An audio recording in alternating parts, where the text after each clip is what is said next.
Blessed is he that readeth, and they that hear the words of this prophecy, and keep those things which are written therein, for the time is at hand. Barakatah Yahweh, Barakatah Yahweh Shai, Tawada Yahweh, Tawada Yahweh Shai, Hallelujah, Hallelujah, Hallelujah. In the name of Yahweh Shai, in the name of the Holy Spirit, Kaloya Aliyah, the Israelite Calvary, with another installment of Milk Mondays, issuing out the basics, the foundations, the principles, the laws, the milk for everybody that's new to the truth, that just found out they're Israelites, there's babes, there's students, even those that's in this thing, that's been in this thing for a while. They need to be refreshed, you know, because you can't go wrong with the milk, man. All right. So the title of this video is gonna be called Milk Monday, or Milk Mondays, taking the Lord's name in vain. Milk Mondays, taking the Lord's name in vain. All right, and this is the point we go over this, and you know, the Lord's name in all caps. You know, when you do the translation, because in your KJV it has Lord in all caps, right? It translates over to Yahweh, right? Now the transliteration, it says what is it? Jehovah, but the correct Hebrew pronunciation, because the Most High spoke Hebrew, the original language was Hebrew. Yahweh Shai came to Paul and spoke Hebrew. The disciples, they spoke Hebrew. All right. When Yahweh Shai, his accusation was written on a cross. All right. His accusation, or his charge, was written in 3 different languages: Hebrew, Greek, and Latin. Now, why was it written in Hebrew? Who spoke Hebrew? The Jews.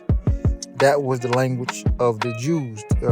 Hebrew, the Lashon Kodash, which is the Hebrew is the holy tongue. Right. So we come from a lineage of Hebrew Israelites. That's why we call Hebrew Israelites, because that's what we spoke. You know, Hebrew. The Israelites spoke Hebrew. All right. Now, I'm gonna read this. This is Exodus 20:7. Thou shalt not take the name of the Lord thy God in vain, for the Lord will not hold him guiltless that taketh his name in vain. Now, let's examine this word. We'll cross-examine, right? This word, vain, in a blue letter, through the concordance.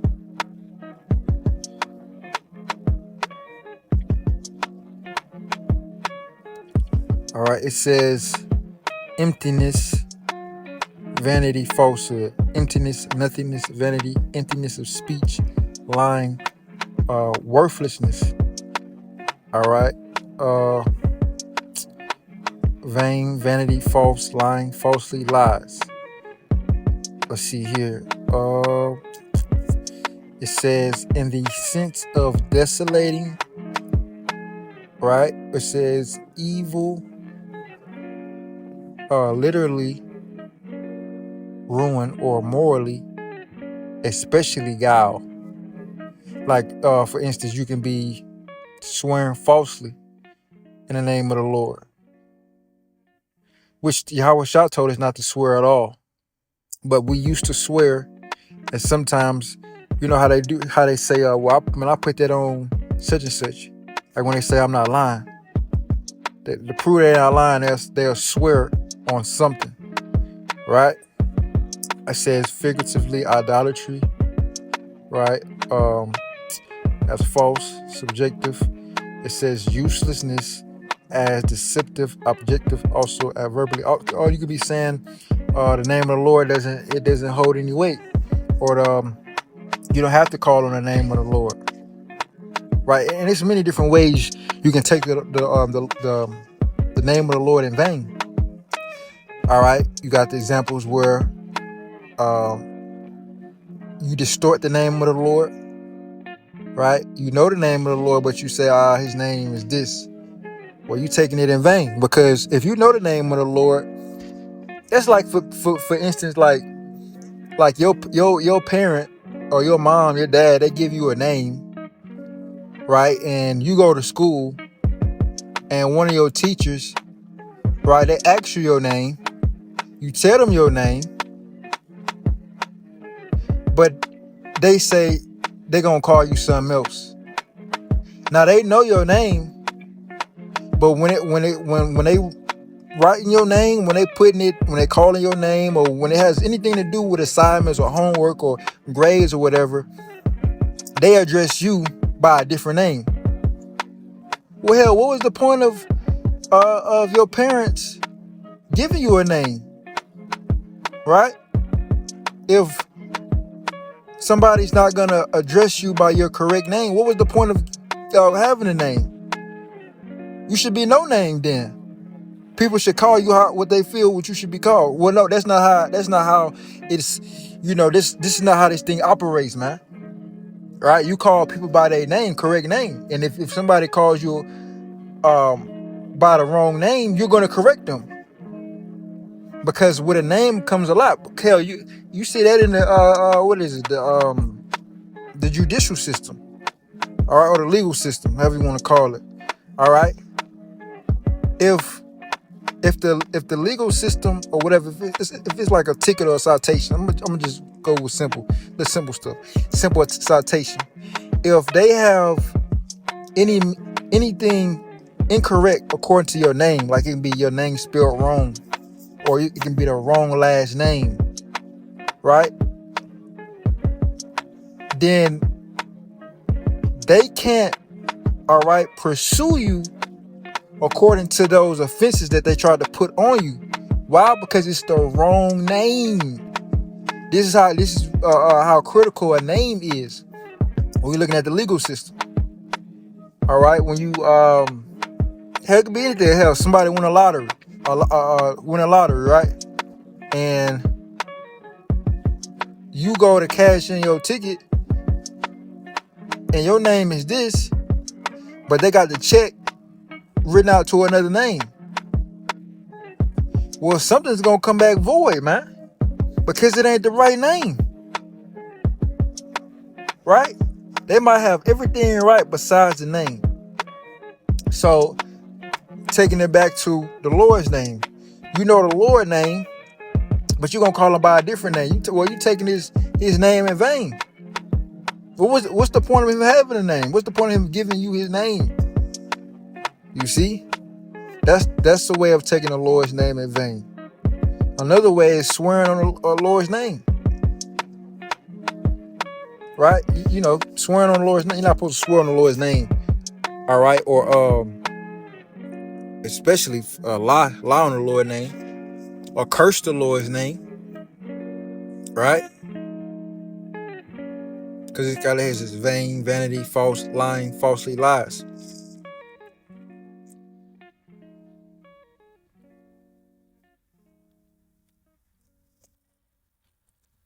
All right.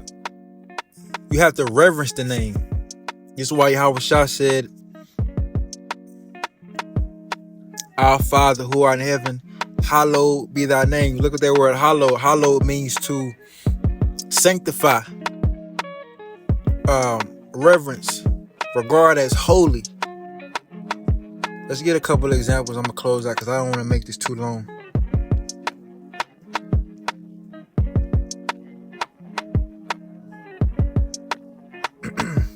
The name is important. Let's get an example of somebody let's see, curse the Lord's name.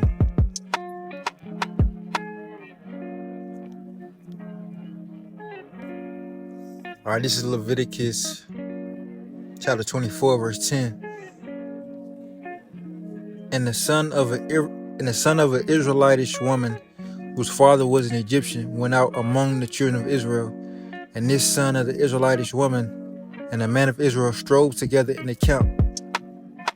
And the Israelitish woman's son blasphemed the name of the Lord and cursed.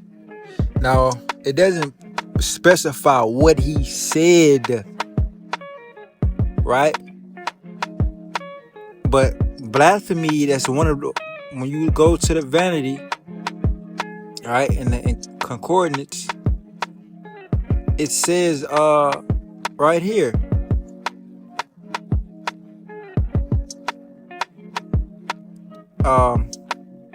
it says evil as destructive, literally ruin, morally, especially gall, figuratively idolatry, right? Idolatry is a form of blasphemy, right?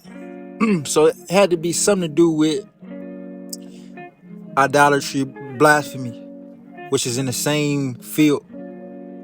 So he was taking the Lord's name in vain, right? It says, I'm reading again from the top. Leviticus 24:11. And the Israelitish woman's son blasphemed the name of the Lord and cursed, and they brought him unto Moses, and his mother's name was Shelemith, the daughter of Debri of the tribe of Dan, and they put him in ward, that the mind of the Lord might be shewed them. And the Lord spake unto Moses, saying, bring forth him that have cursed without the camp, and let all that heard him lay their hands upon his head, and let all the congregation stone him. And thou shalt speak unto the children of Israel, saying, whosoever curseth his God shall bear his sin, and he that blasphemeth the name of the Lord, he shall surely be put to death, and all the congregation shall certainly stone him, as well the stranger as he that is born in the land, when he blasphemeth the name of the Lord, shall be put to death. And he that killeth. All right, that's it. That's it on that. All right. But that's a form of taking the Lord's name in vain. I mean, you got, I mean, you know, that's just something he said out of his mouth. It was like a slip of the tongue. Right? And that was a heathen. Right? So no telling what he said. But his judgment was for the judgment of all Israel. Anybody that do it, I'm gonna read it again. I'm gonna read the judgment again from the top. Leviticus 24:16. And he that blasphemeth the name of the Lord. And another because it don't like I say, it don't specify. But you can be saying, well, the name of the Lord is this and it's not that. That's a form of blasphemy, man. Let's look at this word. Let's cross-examine blasphemy too. Let's fully examine this thing.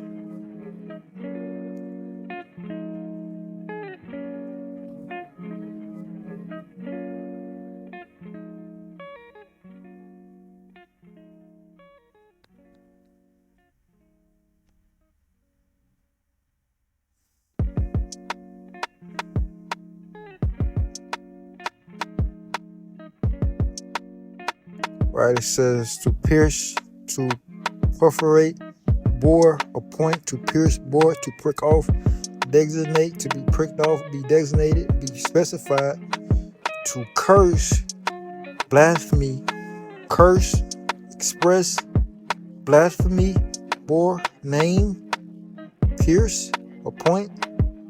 All right, literally to perforate with more or less violence. Figuratively to specify, designate, label. See, label. Oh, check this out. Label says defamation. It says defamation is a communication that injures a third party reputation and causes a legally redressable injury. Right. Label, it says a published false statement that is damaging to a person's reputation, a written defamation. Like that can be an example of you swearing on the name of the Lord falsely. Right? Because we already understand what the vanity or vain is going into in the scriptures. You just have to understand what blasphemy, and blasphemy is basically libel, uh, blasphemy, defamation, right? You lying on the name of the Lord, essentially. It says, Leviticus 24:16, he that blasphemy of the name of the Lord, he shall surely be put to death, and all the congregation shall certainly stone him, as well the stranger as he that is born in the land. When he blasphemy of the name of the Lord, shall be put to death. So that's the judgment, man, of taking the Lord's name in vain, right? Let's get Yahweh Shah, because Yahweh Shah understood the name, what it meant. This is Matthew 6:9. After this manner, therefore, pray ye, our Father, which art in heaven, hallowed. Now that word hallowed is capitalized. The H is capitalized. It says, hallowed be thy name. Now let's look at this. Let's cross-examine hallowed in the scriptures. Matthew 6. Matthew 6:24. Oh, I'm sorry. Matthew 9. Matthew 6, verse 9. Matthew chapter 6, verse 9. Hallowed. Hallowed, it says to render or acknowledge, or to be venerable or hollow. All right, to separate from profane things and dedicate to God. Consecrate things to God. Dedicate people to God.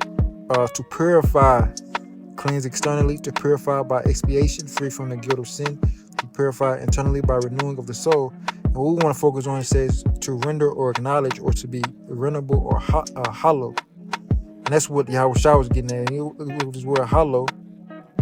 All right, it reads honor. Honor as holy.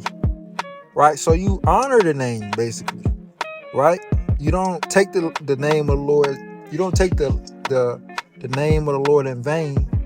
Right? You honor the name of the Lord. Right? It says to make holy. Right? To purify, consecrate, venerate, hallow, be holy, sanctify. Sanctify. Right? That word sanctify. So sanctify, set apart as or declare holy, consecrate. Right? So the name of the Lord is Yahweh, is set apart. You don't just because it's power in that name. You use that name with purpose, with pure intentions. Right? You use that name in prayer. You call on that name. Right? You use that, you prophesy in that name. You see? You glorify that name. Right? That's how you use that name, man. Any other way would be like, essentially it's taking it in vain. You know? So you honor the name of the Lord as holy. You see? Let me get another one, because the name of the Lord is a strong tower, and that's going to be our salvation. This is Proverbs chapter 18, verse 10. The name of the Lord, Yahweh, is a strong tower. The righteous runneth into it and is safe. It didn't say might be safe. And is safe. So you call on the name of the Lord, you trust in that name, right? And how are you trusting and calling on the name? By doing what he say, right? By praying to him. Calling upon him in the day. The scripture said, "Call upon me in the day of trouble, and I will deliver thee." Right? In Psalms, when you call somebody, you got to know the name. Who you calling upon? Right? When you dial the number, right? You already know who you calling. You calling a person, or you calling a name of an establishment. So you already know who you calling when you call somebody, right? This is Psalms 50 and 15. Call upon me in the day of trouble, and Psalm 50:15, and call upon me in the day of trouble.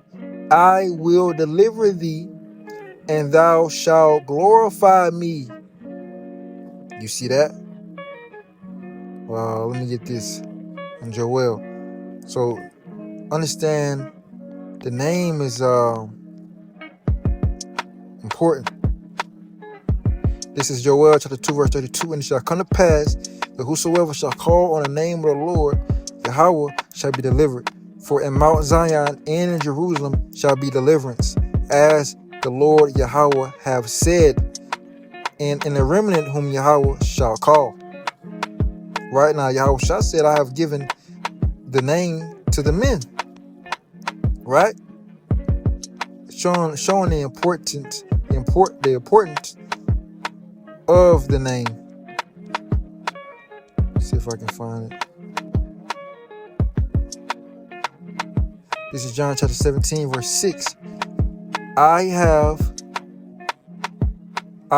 manifested thy name unto the men which thou gavest me out of the world. Thine they were, and thou gavest them me, and they have kept thy word. Right? So the Yahweh manifested the name unto his men. Right? So this is very important.